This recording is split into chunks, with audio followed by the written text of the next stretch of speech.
Welcome, Aussie Mac Zone. It's episode 23, and it is another Tuesday night, 19th of November. And how's your week going? Good, I hope. All right, Aussie Mac Zone, brought to you by Aussie Tech Head Web Hosting. And if you need a little space for your host, to your blog or your business page or whatever, check them out, athwebhosting.com.au. All right, now let's introduce the panel that we've got for you here tonight. It's the same as usual, you know the drum. But let's go from down south first, and it's Jason. How you doing, Jason? Very well, Glenn, and southwest. iPad Mini Retina in hand. Oh, there he goes, eh? Look at that. Now, didn't miss a second. Now, Jason, I don't want to dazzle you with the Retina display. They're coming through there on the video. Now, Jace's got all the good stuff, and let's now just go to Michael. Who does he have a 5S yet? Michael? No, he doesn't. Is there any change on the website? He has yelled and screamed. No change. Well, I reckon they tried to deliver it. When was it due? And then didn't have it. Oh, this week, next week, last week. Yeah, whatever week, the 12th. But yeah, they reckon they tried to deliver it, but had insufficient address, so therefore they couldn't have tried to deliver it. That's rubbish. So they're either telling porkies. Yep, that's rubbish. That's rubbish. So, and let's bring on the other host tonight. Get him into the conversation. Hey Garth, how you doing? G'day Glenn, g'day boys, how's it going? Good, thanks. Have you ever heard anything so ridiculous as waiting so long for an iDevice? I don't know, mate. I'd be totally ropeable, which I'm sure you are. Who is doing this? Yes, Vodafone. Vodafone. Well, Vodafone are killing say no more. There's say your no problem. more. Nudge, nudge, wink, wink. But it's the cheapest deal in town. That's the problem. That's what happens. Pay for peanuts, you get monkeys.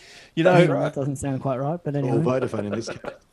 You know, when the iPhone 5 came out, I ordered it through Telstra, and I had it on the day that the Apple stores had it. I probably had it maybe just before the Apple stores actually opened.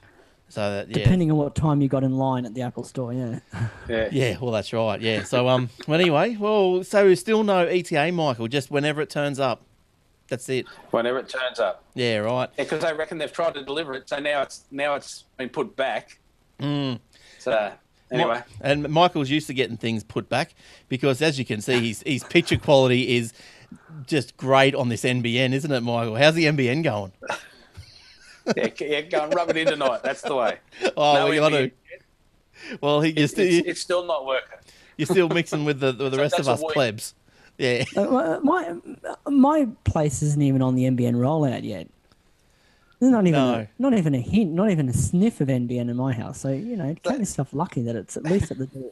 Well, we were. At the door, actually in the house. Well, which makes it worse because it doesn't work. So you've got the box. So just to bring everyone up to speed, you've got the box now on the side of that wall, and it's all ready to go. Now you just need activation. Yeah, there's the box on the side of the wall outside. Yeah. I've had the hole drilled through the wall into the house and put the battery back up there that you have to have now, and their own NBN routers there. Yep, but I've got all of that now. How long does it take to activate this stuff? 6 weeks. Well, it wasn't working up until a week of it not working. Why? It beggars belief, doesn't it? Why? Why is this not working? One of the excuses was, it's only a new thing that we're getting used to, but it's we don't know how to work it yet. Like the internet. Yes. Yeah, well, look, I guess that, it's only been getting rolled out since probably 2009, and, there's only you're probably the fourth house that's got it. So, they haven't. All these tubes, there's so many tubes, it's all confusing. That's right, there's too many tubes. The carriers are, updating and changing the way they're actually provisioning these orders. They are a little bit complicated at times. Oh, that's more so right. than they should be. Well, I had an internet failure on Sunday/Monday, but, it came back all right. Telstra guys, they got on the job, so that's good. All right, let's move into some Apple stories, because that's why we're here. So the clue's in the title. That's right. So who wants to take this first one? So Apple 5Ss and 5Cs showing a strong uptake versus the iPhones 5s. Jace, what do you make of this? Fixu. Well, yeah. Yeah, I haven't heard of this. This is another analyst, is it, that who's been reporting on one of these ones that just go, Fixu provides software document development kits. Yeah, they do a development kit and then trace what how you can measure what people are logging onto your website with. Yes. Yep. And they can do it down to the phone level or to the browser level. So they're looking at the hardware and they're just saying that the iPhone 5S and 5C are showing that they've had a lot more of those than they had in the 5 when it was first released in the same period. Yeah. Yeah, so look, I don't know. I think, is that because more people are going to iPhones, do you think? Because like the Apple devices have always been popular and they just continue to be so, don't they? They just, year on year, they just seem to be building and building on previous figures. But I mean, like, Fixu, who's that? Never heard of them. They apparently they provide a software development kit that is used by a wide range of companies, including 7-Eleven, Coca-Cola, Disney, Samsung, and Zynga, that helps them grow their user base. It measures each iPhone only once.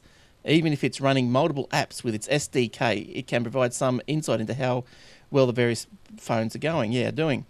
Now, so Fixu has been monitoring the usage of its SDK on the iPhone C and S's that have it installed since their initial availability on September 58 days ago. But I mean, what happens if you don't install this thing? Like, who installs this? Or how does it get to your phone? Like, if you through an app. So you install an app who are using these guys as another form of metrics. Like there's people out there who'll give plugins to your app, so the app developer will know, okay, people will spend this much time on this part of the UI, this much time on that part of the UI. You know, there's all sorts of different sort of metrics that developers can utilize to see how people use their services, their apps, their whatever they're selling. Right. And so I guess this is just another one of those. The iPhone and iOS in general, iPhone, iPad have always been, the top of the heap in terms of web usage for mobile devices, haven't they? They still represent a significant. They still are, yeah.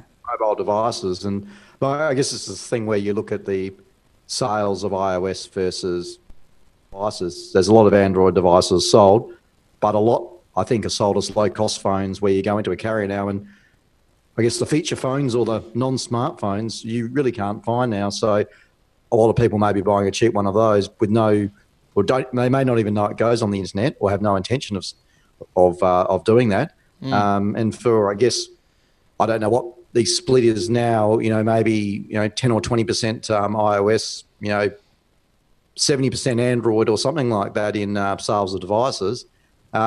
It's nearly the flip side of that from representation as devices on the internet. That Exactly. Apple users use the internet and also they buy things, and so that's why that's why for developers the Apple App Store is popular because they can actually make some money. I think Google are always touting the number of people, the number of activations of Android, but it's a completely, from what you're saying there, Jace, it's a completely meaningless number. Well, if they're not going to go on the internet, and I guess they're not activating Android as a smartphone. They're just activating the free iOS. They're activating the free OS that the carrier happened to put on their phone because it's free. It's not about Android is a fantastic platform. It's about, here's a free platform that I can use to get a working phone out of the door of my. Well, that's right. Carrier. Yeah. Yeah. Well, and obviously that's why they're a little bit cheaper because the OS is free for those guys. And with the Windows and the Apple phones, well, obviously the cost is there and it's got to be built into the end result. But that's the same. Like you have a look around. When you browse a web page on the internet, if you have a look to where you're actually going and where it's tracking through to get to where you want to go, it's going to all these collection agencies, isn't it? It's going to like double click and then add this and add that and then save this and save that before it's only like milliseconds, but Geez, how much faster would the internet be if we didn't have to go through that rubbish? Like, seriously. Yeah. Like, seriously. All the cookies and tracking and that goes on. Yeah, there's a lot. And look, big business. It's in some ways paying for a lot of the internet. That and pornography, I guess. Well, it's not paying for my internet, but yes. But I know what you mean. Well, no, it's paying for your content, though. You know, we've got to take you've got to take the rough with the whatever the saying, however the saying goes. You know what I mean? Yeah. All these people are out there, like Aussie Mac Zone, providing free content to people. Whole internet's based on free content, and you know. And the advertising / revenue that people can derive. So yes, you know, we have to accept that to a degree, I think. Yep. You just, I think you're running out of bandwidth tonight there too, Garth. I bet you can't wait for the NBN. Oh yes, okay. All right, now let's have a go at the next one here that we've got lined up. If you're looking for a Christmas present for a teenager, chances are they would love you forever if you bought them an iPhone or an iPad. So that's another study has it's revealed. looking like an iPad Christmas. And said Jason, a man not long ago. Jason has already got his iPad Christmas. Well, actually, it wasn't me. It was Tim. So That's right. Yeah. Well, tell us about your Retina, Jace. Tell us about how good it is. It's very nice, and I guess it's really, as the Twitters and internet has been saying, it's really the icing on the cake for, I guess, the criticism around the iPad Mini last year. Everyone liked the size, liked the form factor. I guess being spoiled by the Retina display that had come into the full-size iPad, it was the thing that was picked up. And the device is a little bit heavier, a little bit thicker than the Mini, but from last year. But the quality of display, I mean, you can pick it straight away. And I guess the other pleasing thing was that, unlike last year, where the Mini, maybe for battery reasons, was on a 2-generation-old processor compared to the iPad, the iPad Air and iPad Mini now share the same processor. I think in the Mini it's clocked down a little bit, but it's certainly a very slick device.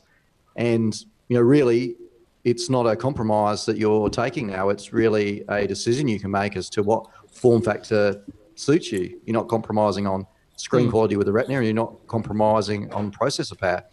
So have you had a Mini before, iPad Mini? Yes. Previous version? Yes, yep. So I got the one last year. Right.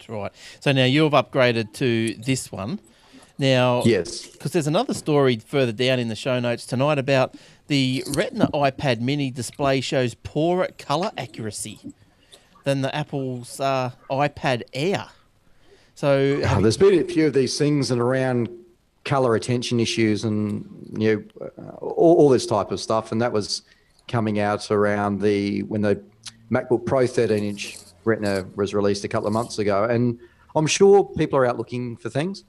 So again, it's like in my normal usage, I haven't seen any issues. I mean, the colours, the screen is just brilliant. The colours look accurate and nice. And I guess, look, if I maybe went and got some machine that measured colour accuracy, I might be able to say, some of these colours are off. But again, I think sometimes if you look for things, you find them. If it suits your purpose and getting use out of it, which I am, and I'm enjoying it. But I think I don't see any issue. I think you hit the nail on the head there when you said, if you got a machine to test the accuracy of the colours, like you'd have to have a keen eye. Like, I can't believe that a human can look at it and go, oh yes, this has a poorer colour accuracy. I'm displaying Pantone 231 here, and it's got a subtle. it's 2% variation to what it should be. Like how many? Look, I guess the other thing is it's good link bait, isn't it? Apple story, something wrong with Apple. Fantastic link bait. I'll give you the good link bait, but if it is an issue, if it is a problem, then fine. But let's face it, anyone who's buying an iPad for the reason, for pictures, where they're going to be doing sort of video or photography type related things, they're going to be buying an iPad Air, aren't they? The bigger screen. Yeah. How And many? that display is spot on. How many? What's the color palette? Does anyone like ballpark? 16 billion colors or something?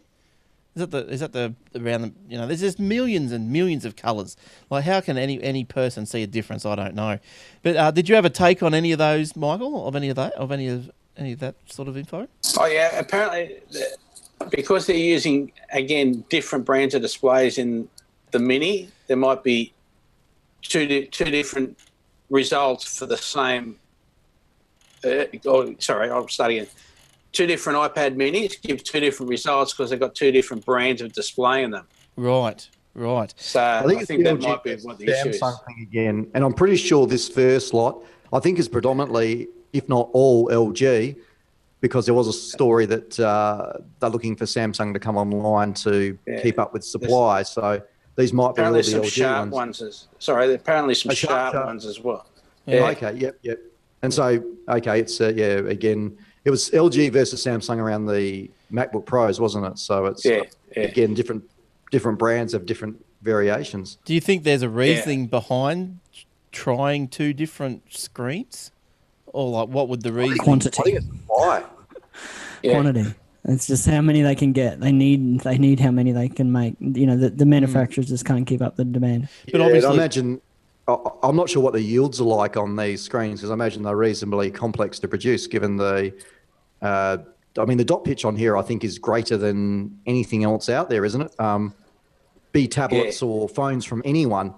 This is the most, the highest resolution in a smallest real estate of any mobile device at the moment. So it's only 1 pixel per inch different to the iPhone 5. And I can't remember which one was slightly higher than the other, but the iPhone 5 screen was significantly slightly higher to fit that in, which is pretty amazing then for the size screen it is. But we're only talking 356 compared to 354 pixels, per inch or whatever it is. Yeah. But naturally, a larger screen is harder to produce that for. Yeah. Exactly. Yeah. I think just by having two different brands screen, I think you are inviting problems. You are inviting people to go, oh, well, look at this and look at that, because think back to the old days where Japan used to make all the good electronics, and then they started going towards the Taiwanese made stuff. And if you're looking for your Walkman or whatever, you go, oh, I want the Japanese made one. I want the Sony, the one that's made in. Yeah, the same with TVs, and when Sony starting off in Japan, everything was manufactured in Japan. But for the period of time, then it's like, oh, you want the good Sonys, the other ones made in Japan. The cheaper ranges are the ones made in Taiwan or somewhere else. Yeah. So I don't know. There must be a new manufacturer somewhere along the line, because they're talking about not having the yield quality, whereas you would have thought having a year's experience. So say it was Samsung, for example, making the ones in the Air. They've got a year experience. They're having a better yield. You would have thought that they'd be able to take that same experience over to one for the Mini. So if it's someone else making it, maybe they're experiencing this yield issue for the first time. Yes. Yeah. So, I see what you're saying. Is this? Do you think this would be one of those tiny little things that Jobs would have been across and said, no, I'd rather go short rather than let someone make mistakes again, or make all these mistakes again? Like, do you reckon if he was still around, would he have said, do you reckon this is rubbish? Well, one brand. One brand of screen, that's it. Well, he didn't believe in the size aneway, so who knows? True.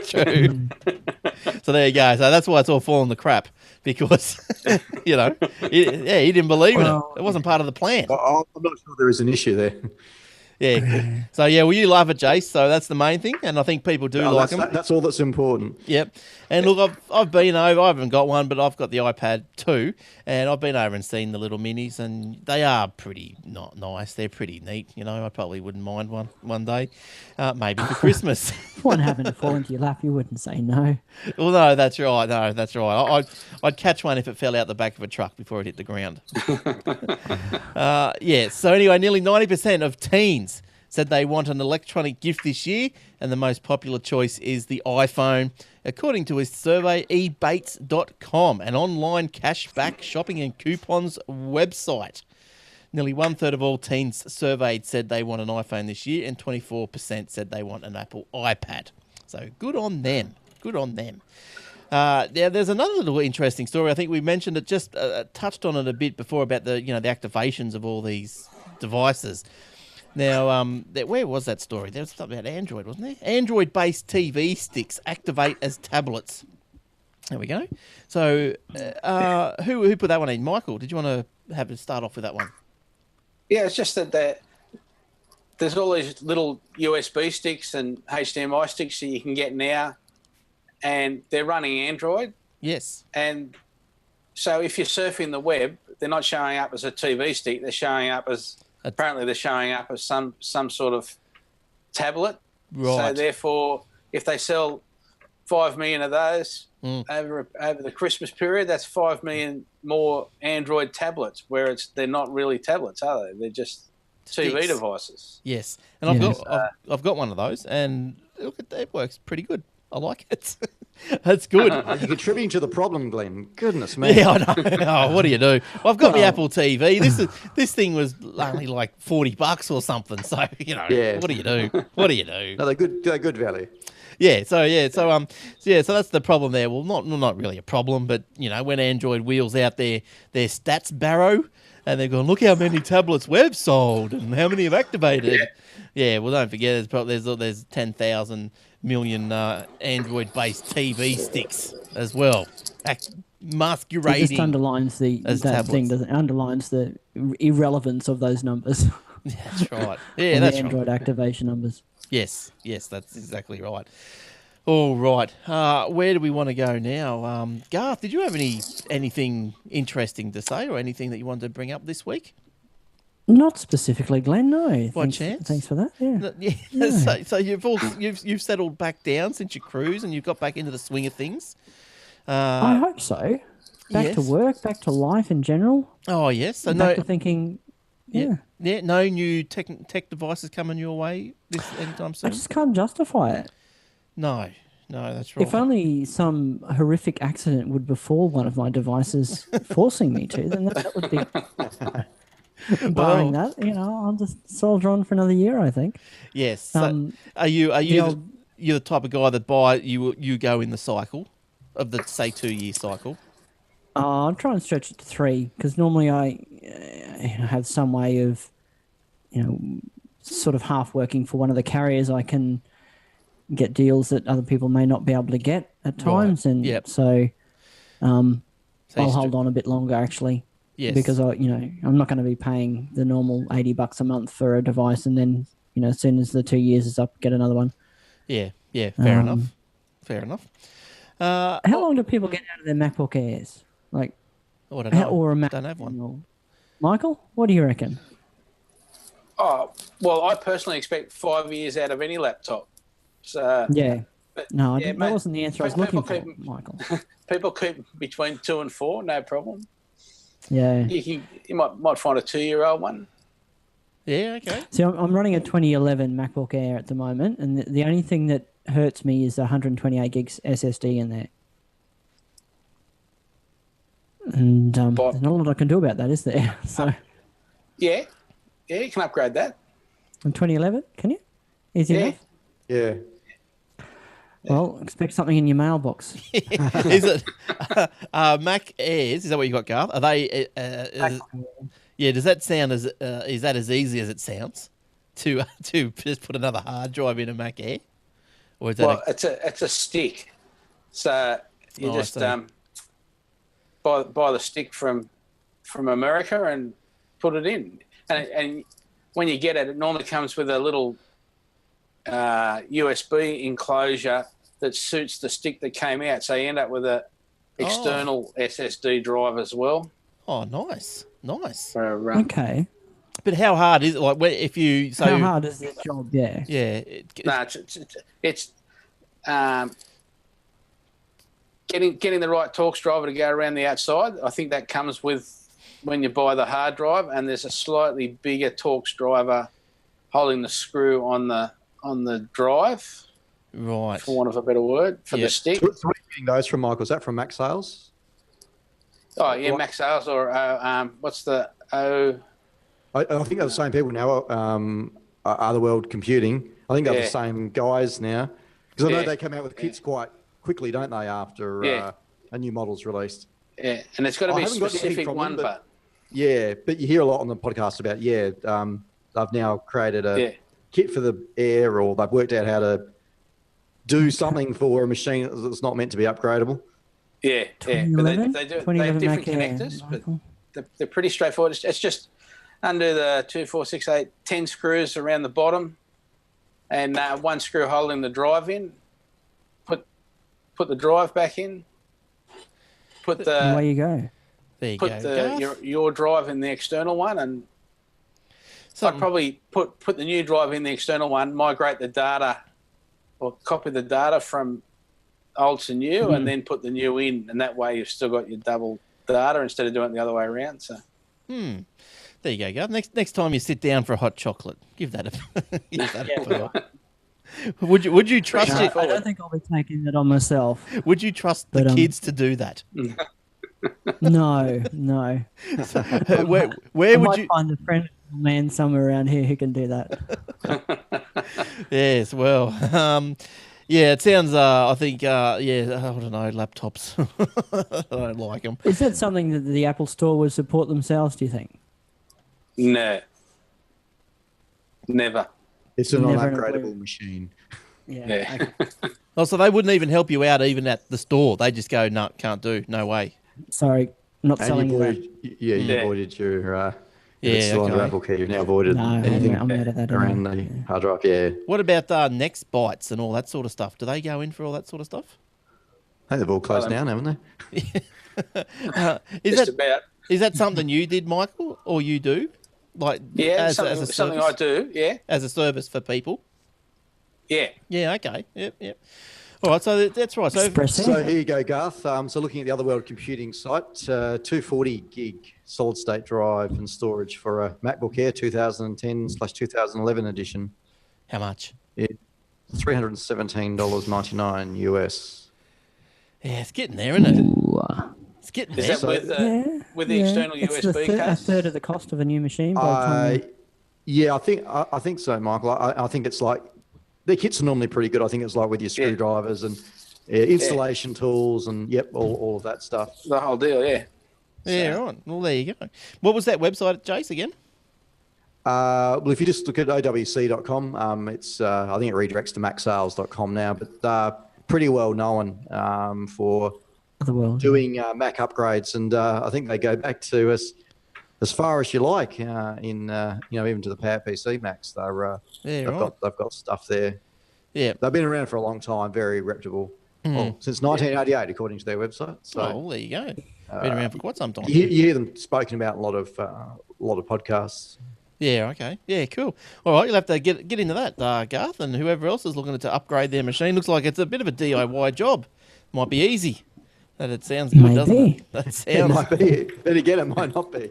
Look, I hate opening but Garth, if you're after a new computer, you might get your upgrade either way.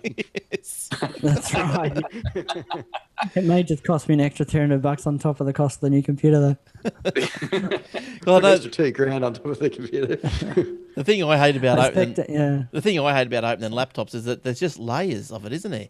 You just take the keyboard layer off, then there's another layer, then there seems to be another layer, and by the end not on an Air. Just take the bottom off, and it's all there. It's all there, isn't it? Yeah, I suppose there's not too much to be going on, is there? But But Garth, if you have a screw left over, don't worry. That's how it works. So you'll be right. That's right. They always put a spare one Always there. put an extra one in there, yeah. And that's just to That's right. confuse you. You go, oh, Well, wait, Garth, no, if you no want problem. 480 gig, that's only $580. Oy, oy, oy. Oh, Garth. I spec'd out a current model to something, I can't remember what it was now, that I wanted, and it was $2,000. So Yeah, right. Yeah. Oh, there you go. I did the same, looking at the 13-inch MacBook Pro with Retina. So I think, $2,500 to spec that out. Now, don't forget iTunes. If you want to put up a review for the podcast, audio or video, the both versions are on iTunes. Just leave us a review. And thanks to ithelpforyou.com.au, IT help number 4 letter u.com.au, given $20 iTunes gift cards for the best review each week. So if you haven't had a review, done us a review, well, what are you waiting for? Get in there. Get in there and do it. Now, what I'll do is I actually didn't get a chance to get in there before the show tonight, so to see who's won this week, but I will be contacting the winner this week after the show. So I'll send. Well, I'll have to say next week, won't they? Because they won't know that they've won. All right, we'll hold them on. If there's a winner this week, there'll be 2 next week. All right, okay. Even better. Just let me write all that down. Now, Apple seeds iOS 7.1. Now, I think everyone got their update through the week. I got another update, so that came down all right for everyone. 704, yeah. Yes. Now, Apple has made iOS 7.1 beta available to developers for all compatible devices, from the 5S, the 5C, down to the 4S, the 4, the iPad Air, iPad 3rd and 4th gen, iPad 2. Oh, geez, the list goes on. iPad Mini with Retina, just about all of them. Okay, have a look at the show notes. If you want to know if your device is suited for this 7.1 developer beta, go and have a look. But does anyone know, and I don't think anyone here does get the betas, but does anyone know what is coming out in the beta? Or not really? I'm reliably informed that it's a lot of it's around tweaks and performance improvements, but there's also a new Yahoo logo, which we've all been hanging out Can't for. wait for that.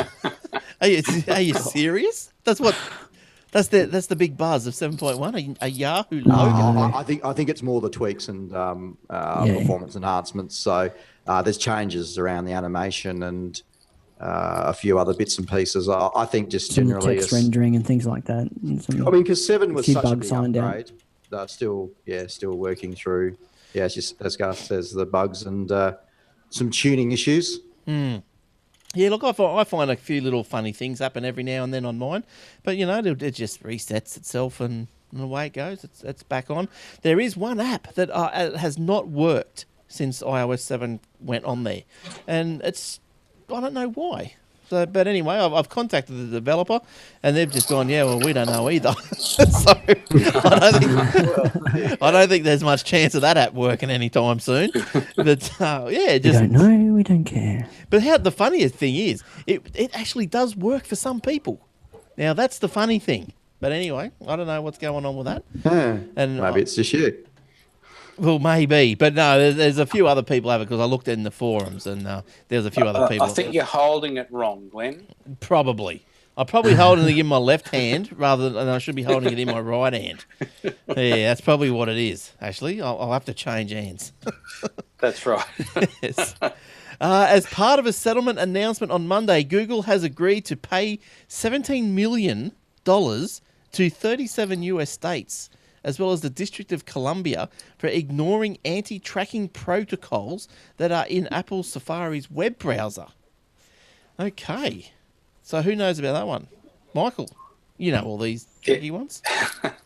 Yeah, this is a going back a little while to where they were DoubleClick, I think, which is owned by Google.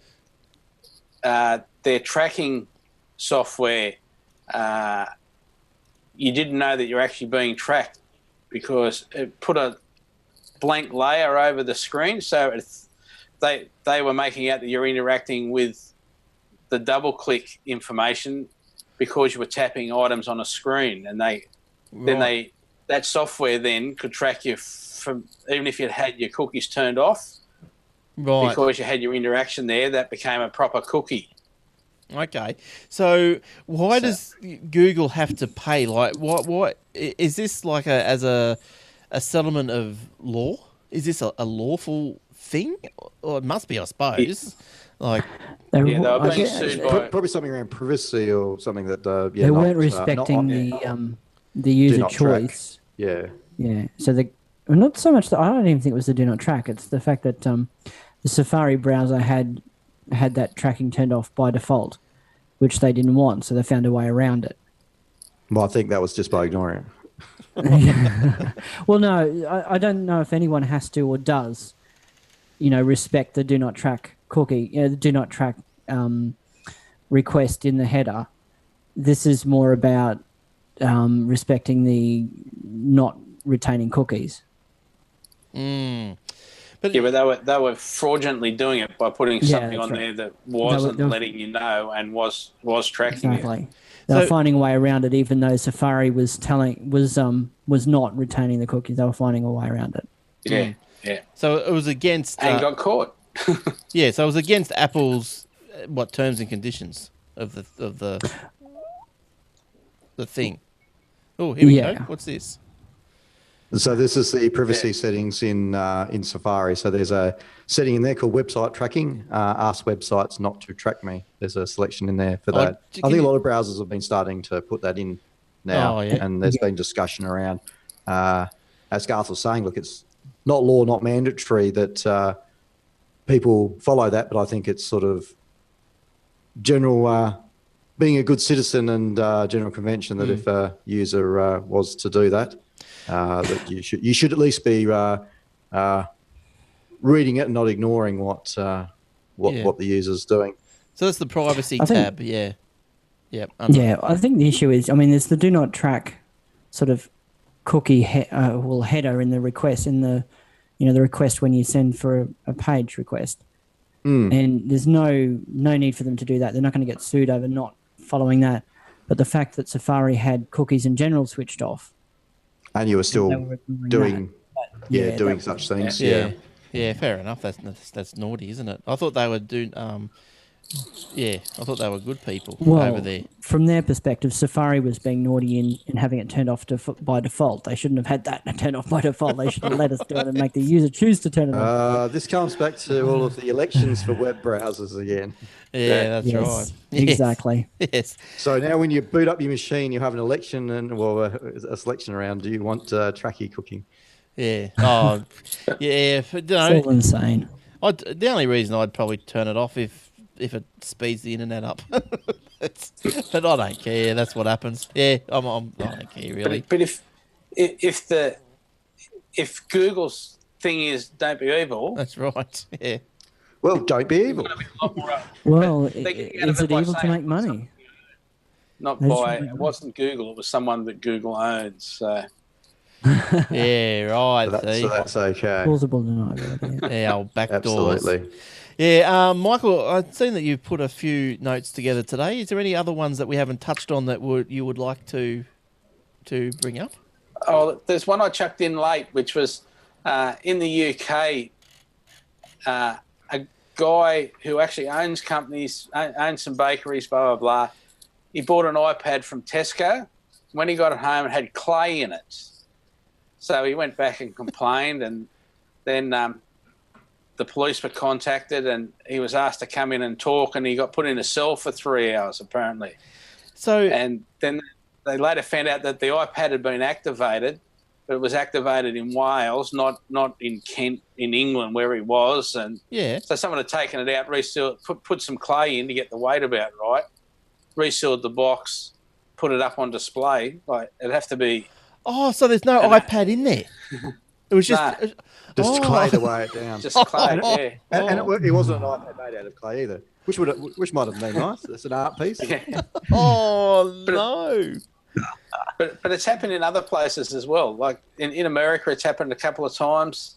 So the real story, especially coming up to Christmas, because you don't want that to happen on Christmas Day to anyone. Oh, geez, is open it in the store and make sure it looks like you get what you pay for. Yeah, geez. So what do you think this thing is going on? Well, obviously it's going on, but do you think how much is it going on by? Well, That's incredible. So this happened at a supermarket, Tesco or something, you said? Tesco, yeah. Yeah, right. So that's like going to Dick Smith and saying, I want an iPad, taking it, going away, Yeah. Well, and finding out it didn't have an iPad in it. So. Well, I'll tell you a story. I went to Tandy once to buy some DVD rewritables. That's right. And I needed special ones. I needed 2 times. No faster than 2 times because I had this DVD writer that wouldn't accept anything that was faster than 2 times. So I couldn't get an 8 times because it didn't work. I had to get the actual disc that was made for a maximum of 2 times rewrite. So anyway, I went to Tandy and I bought 5 or 10 or whatever it was, a little packet. They were all in their little jewel cases. And so I came home and popped one in and nothing. Didn't work. It just didn't work. And so I tried, formatting or whatever, erasing. Didn't work. So I popped another one in. Didn't work. So I went, right, these are crap. This is just crap. These don't work. And so I went back to Tandy. I said, these don't work. I said, I want a refund. And he goes, well, you've opened them. I said, no, they do not work. And then I said, well, I think I must have said to the guy before I bought them, but whatever the story was, I was pretty adamant, that they didn't work and I was due to have them replaced. And so anyway, he goes, so you haven't used them? And I went, no. I said, look, I've used the top 2. And I said, I'm prepared to take those home, buy those 2, but I'm not buying the rest of them. I want to take the rest of them back because they're no good. They don't work for my intended purpose. So anyway, he's looking through them and he picks one of the jewel cases out from in the middle of the pack or whatever and opens it up. And there's a CD in it with all writing all over it, like Jack and the Beanstalk or something. And he just looked at me like, how people look above their glasses. They just goes like this. That's right.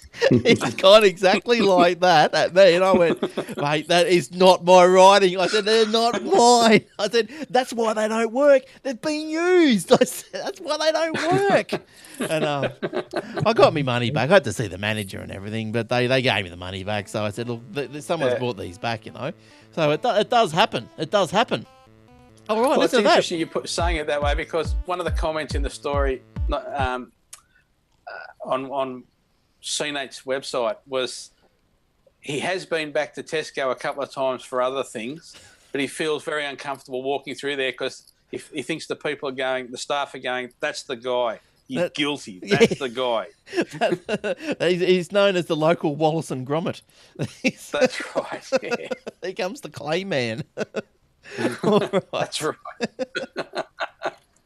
All right. Well, I think that's going to wrap us up. If Garth, you didn't have anything else that you wanted to bring up this week? No, it's all good. You were pretty good. Thanks for your input, Garth, this week. We'll see you in another 2 weeks, I guess. Fortnight's time. Yep. Cool. And good show, guys. Yeah, thanks, Garth. And Jace, you're okay to go? You're finished? I'm okay to go. I'll be off to my iPad Mini. Oh, sweet. What do you do on your iPad? You just browse movies?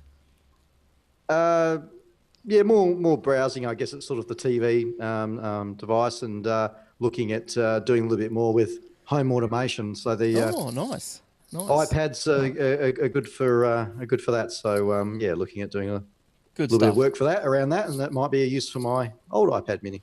Good stuff. And thank you to Michael. Thank you for coming on and sharing your wisdom and stories. Thank you. No worries. So we'll see everyone except Garth next week. Garth's in 2 weeks, as usual. And don't forget the iTunes, do a review. All good. And don't forget athwebhosting.com.au. Facebook, you jump on the facebook.com/Aussie Tech Heads and there's be iOS apps free of the day. So most days, if there's interesting ones that'll come out, jump on those ones. There was a good one last week. You had to squash these little things on the screen, and it's really fast. I forget it was called Glug or something. That was really good. It kept me amused for half an hour or so. So that was good. But you got to pay for that one now. But that was a good one. But so that's about it. Aussie Tech Heads, AussieMacZone.com.au. Show notes are up there, and a couple of other things if you want to go there and have a look. And so until next show, it's goodbye from us all.